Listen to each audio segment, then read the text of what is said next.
মুহররম মাসে কি কি আমল করব? মুহররম মাস শুরু হয়েছে, আমরা জানি। মুহররম মাসের সবচেয়ে গুরুত্বপূর্ণ আমল হলো বেশি বেশি নফল রোজা রাখা। কারণ নবী করিম সাল্লাল্লাহু আলাইহি সাল্লাম বলেছেন, আফদালুস সিয়াম বা'দা রমাদান শাহরুল্লাহিল মুহাররম। আল্লাহর কাছে রমজানের পরে সবচেয়ে শ্রেষ্ঠ রোজা হলো কোন মাসের রোজা? আল্লাহর মাস মুহররম মাসের রোজা। মুহররম মাসকে নবীজি বলেছেন কার মাস? আল্লাহর মাস। সব মাসই আল্লাহর, কিন্তু এটাকে আল্লাহর মাস বলে নবীজি সাল্লাল্লাহু আলাইহি সাল্লাম ইঙ্গিত করেছেন এই মাসটা বিশেষ কারণে মর্যাদাপূর্ণ। তাহলে আমরা আজকে যে মাসটাতে প্রবেশ করলাম, এই মাসটা একটা মর্যাদাপূর্ণ মাস। সম্মানিত 4 মাস সম্পর্কে কোরআন যে ধারণা দিয়েছে আমাদেরকে, আল্লাহ বলেছেন, ইন্না ইদ্দাতাশ শুহুরি ইনদাল্লাহি 12 শাহরান ফি কিতাবিল্লাহি ইয়াওমা খালাকাস সামাওয়াতি ওয়াল আরদ মিনহা আরবাআতুন হুরুম। নবমণ্ডল ভূমণ্ডল সৃষ্টির দিন থেকেই বছরের গণনা হয় 12টা মাস দিয়ে। এর মধ্যে 4টা মাস হলো সম্মানিত। এই যে 4টা মাসকে আল্লাহ সম্মানিত বলেছেন, এই 4টা সম্মানিত মাসের মধ্যে একটা হলো মুহররম। বরং 4টা সম্মানিত মাসের মধ্যে সবচেয়ে বেশি সম্মানিত যেটা, সবচেয়ে শ্রেষ্ঠ মাস যেটা, সেটা হলো কোন মাস? মুহররম মাস।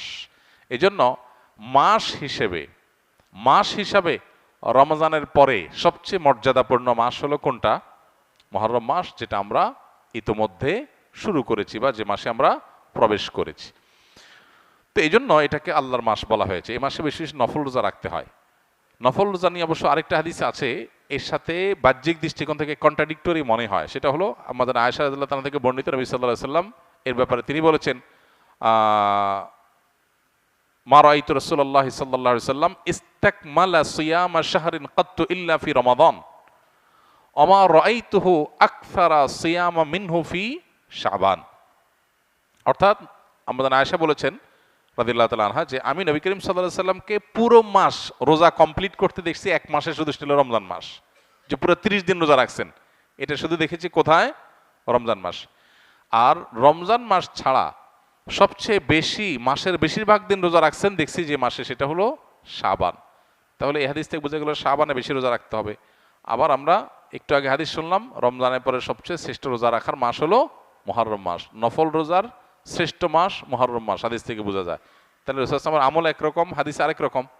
এর সমন্বয়টা কোন জায়গায়, কিভাবে? উত্তর হলো যে মূলত মুহররম মাস এটা নফল রোজার জন্য সবচেয়ে সেরা মাস। এরপরে শাবানের মর্যাদা। নবী সাল্লাল্লাহু আলাইহি ওয়াসাল্লাম হাদিসটা বলেছেন, কিন্তু এটা আমল করার সুযোগ তিনি পান নাই। আল্লাহ তাকে দুনিয়া থেকে নিয়ে গেছেন। শাবান মাসেরটা আমলের সুযোগ তিনি পেয়েছেন। তাহলে নফল রোজার জন্য সবচেয়ে আদর্শ মাস এটা, সেই হিসাবে বেশি বেশি এই মাসে নফল রোজা রাখা দরকার। আল্লাহ যাদের তৌফিক দিয়েছে, মুহররম মাস উপলক্ষে আমরা 2-4টা হলো রোজা রাখা দরকার। এখানে আমরা যারা আছি বেশিরভাগ মানুষই হয়তো এমন, মুহররম মাসে আশুরা রোজা রাখা ছাড়া আর অতিরিক্ত রোজা হয়তো যারা সোম বৃহস্পতিবার রাখছেন, আইয়াম বীজ রাখেন, এটা হয়তো রাখছেন, মুহররম মাস হিসাবে রোজা রাখার সুযোগ বেশিরভাগ মানুষের হয়নি। তো এই হাদিসের উপর আমল করার জন্য হলেও আমরা মুহররম মাস উপলক্ষে 1-2টা রোজা রাখবো ইনশাআল্লাহ। এক।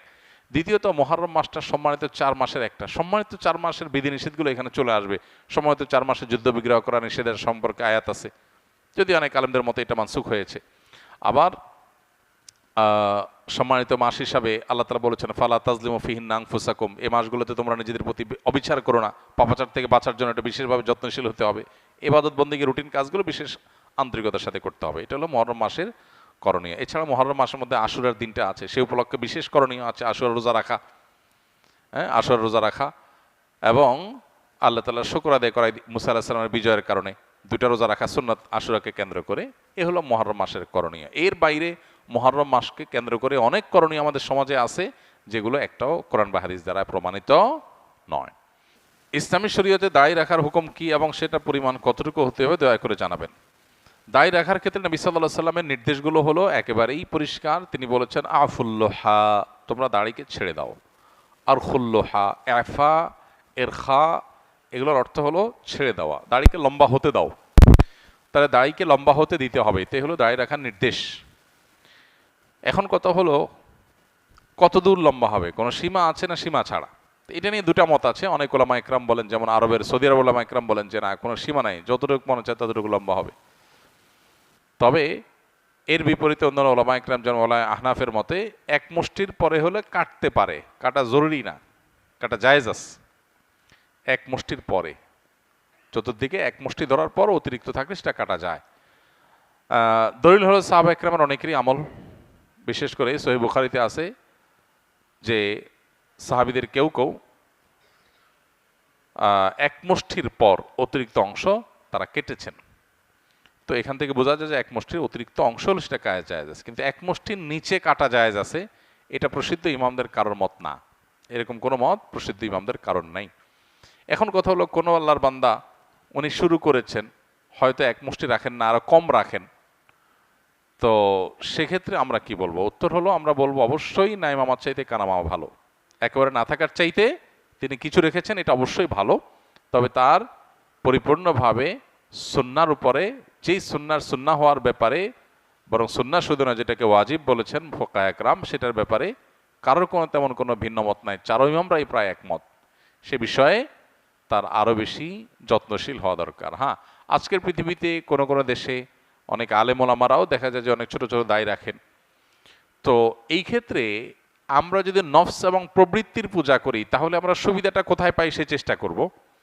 আর যদি আমরা দিন মানার চেষ্টা করি তাহলে কোরআন এবং সুন্নাহর আলোকে কোনটা অগ্রাধিকার গণ্য, কোনটা বেশিরভাগ ইমামদের মত, কোনটা সংখ্যাগরিষ্ঠ বড় ইমামদের মত, সেটাকে আমরা জানার চেষ্টা করব। তো এই সমস্ত জায়গায় সুবিধাবাদী মানসিকতা এটা আমাদেরকে পরিহার করতে হবে যদি আমরা আখেরাত চাই, যদি আল্লাহর সন্তুষ্টি চাই। আর দুনিয়া চাইলে তো ভিন্ন কথা, দুনিয়া চাইলে তো আমরা যা খুশি তা করতে পারি। অনেকের কাছে শুনেছি যে কেউ যদি 30 পারা কোরআন মুখস্থ করে ভুলে যায় তাহলে সেটা নাকি কবিরা গুনাহ হয়। এর সত্যতা কতটুকু?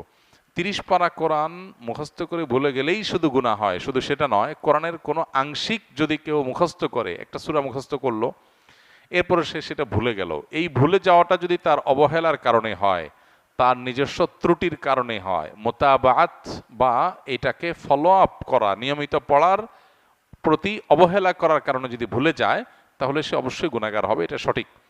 নবী করিম সাল্লাল্লাহু আলাইহি সাল্লামকে মেরাজে আল্লাহ তাআলা বান্দার যত পাপগুলো আছে, গুনাহগুলো আছে, অপরাধগুলো আছে, এগুলো দেখিয়েছেন। কিভাবে তার প্রকৃত রূপ কেমন ছিল সেটা আল্লাহু আলাম। সেই গুনাহগুলোর মধ্যে নবী সাল্লাল্লাহু আলাইহি সাল্লাম এর একটা হাদিস থেকে আমরা জানতে পারি যে সবচেয়ে ভয়াবহ গুনাহগুলোর মধ্যে থেকে একটা দেখানো হয়েছে তাকে, মানুষ যখন কোরআনের কোনো অংশ মুখস্থ করার পর সেটা ভুলে যায়। অতএব কোনো হাফেজ পুরা কোরআন হিফজ করেছে, এরপরে সে পুরাটা ভুলে গেছে, সে আল্লাহর কাছে ভয়ঙ্কর অপরাধী যদি সে অবহেলা গাফিলতির কারণে ভুলে যায়।